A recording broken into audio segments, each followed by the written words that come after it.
It was the first time she'd heard his name in the 2 months she'd been frequenting the coffee shop since Denny started night shifts. Usually, the barista would just hold it up or take it to him, but this one was new, and she was grateful to know his name. Or well, his surname, because if she remembered correctly, they went by their last name unless they were familiar with someone. Either way, she now had a name to put to the person.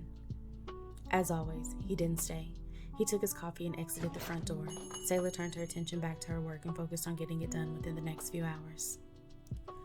She was walking back to the apartment she shared with Denny a few hours later. It wasn't too far, about 8 blocks, and the weather was nice.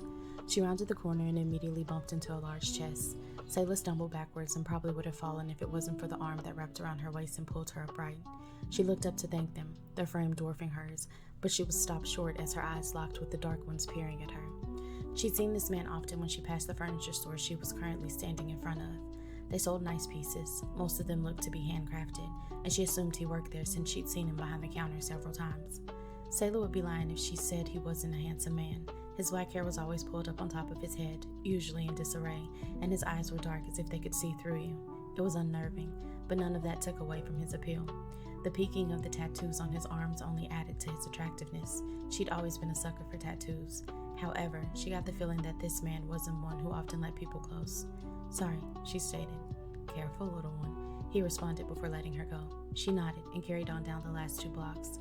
She walked up the stairs that led to the apartment that was situated over a flower shop. Denny had found it in his hunting for a place before they'd flown over. It was nice, and the rent was reasonable. Sayla had volunteered to pay it alone for the first few months until Denny got a few paychecks under his belt, but that hadn't been necessary. They'd only asked for them to put down a deposit and pay for a small amount of insurance since it was through the shop. Sayla keyed in the code to the door and stepped inside. She removed her shoes, placing them in the storage area by the door before walking further into the apartment. The living room was empty, but she could hear the shower running and knew her friend was awake. It was lunchtime, and she decided she would make them something quick. She searched their fridge and found some dumplings they'd bought to steam. Sayla got down to preparing those, Denny joining her in the kitchen a few minutes later as they were cooking.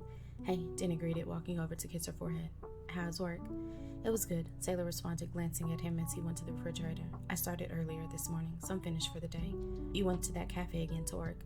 It wasn't a question, but she still nodded. "You know you don't have to leave the house the morning after I work night shifts. I probably wouldn't even hear you working." "I know."